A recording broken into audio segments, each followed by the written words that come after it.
Assalamualaikum warahmatullahi wabarakatuh.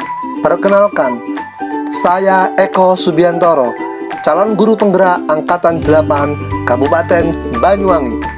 Pada video kali ini, saya akan membahas modul 1.1.A.6, demonstrasi kontekstual. Selamat menyaksikan.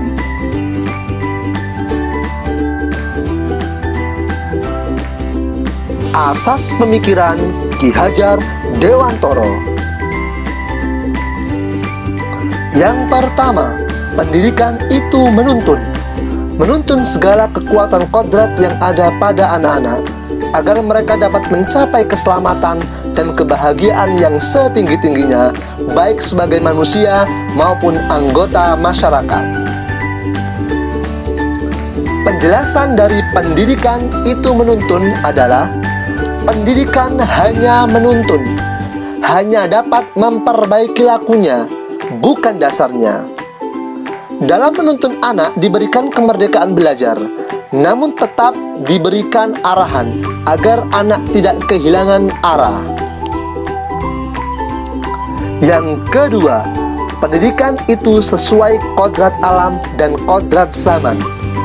Kodrat alam adalah pendidikan harus sesuai dengan lingkungan tempat tinggalnya dan kearifan lokal dari peserta didik. Kodrat zaman adalah pendidikan harus sesuai dengan perspektif global. Yang ketiga, pendidikan itu budi pekerti. Yang pertama, keseimbangan hidup antara cipta, rasa, karsa, dan karya. Yang kedua, peserta didik dilatih memahami kemampuan diri dan mengelola diri sehingga terbentuk kesadaran sosial. Yang ketiga, peserta didik mampu membuat sebuah keputusan yang bertanggung jawab.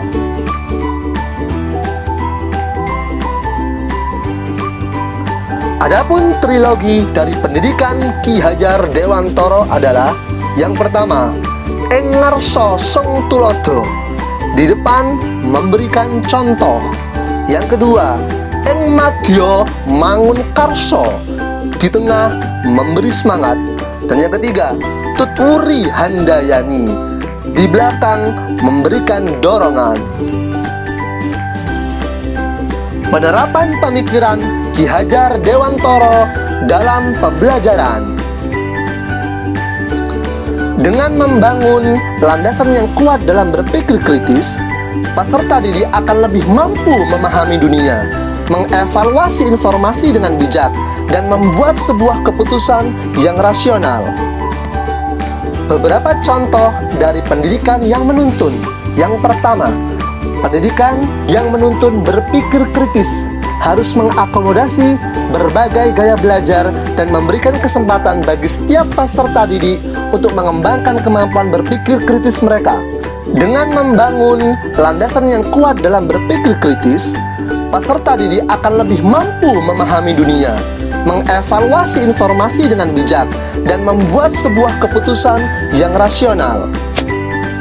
Yang kedua, pendidikan yang menuntun siswa untuk mandiri, yaitu pendekatan pendidikan yang memberikan siswa kebebasan dan tanggung jawab dalam mengelola pembelajaran mereka sendiri.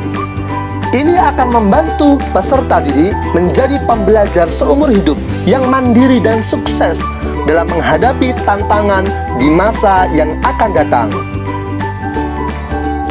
Yang ketiga, pendidikan yang menuntun merupakan pendidikan yang bertujuan untuk membimbing peserta didik dalam mencapai potensi terbaiknya dan mengembangkan keterampilan serta pemahaman yang diperlukan untuk berhasil dalam proses pembelajaran.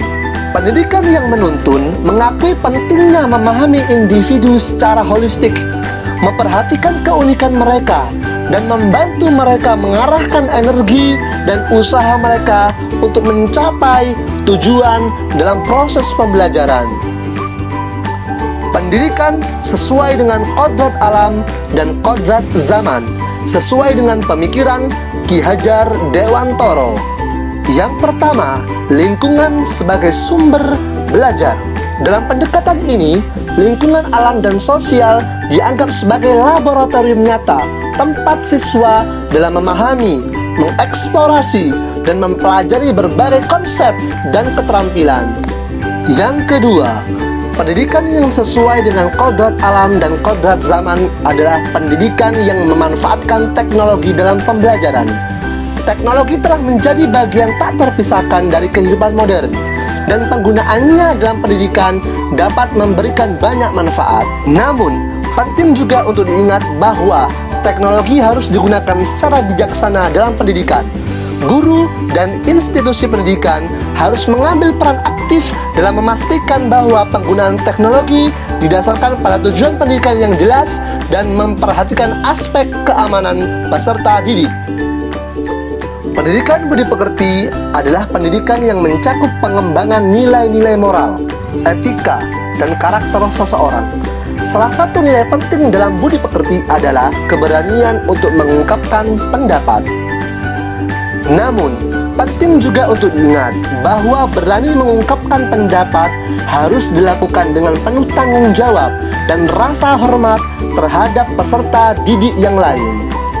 Pendidikan budi pekerti yang mengajarkan bekerja sama dan saling menghargai memiliki tujuan untuk menciptakan masyarakat yang lebih harmonis, toleran, dan berempati. Dengan memahami pentingnya kerjasama dan menghargai orang lain, peserta didik dapat membentuk hubungan yang sehat, memecahkan masalah secara efektif, dan membangun lingkungan yang jauh lebih baik, baik di dalam maupun di luar lingkungan sekolah. Demikianlah video yang bisa saya sampaikan.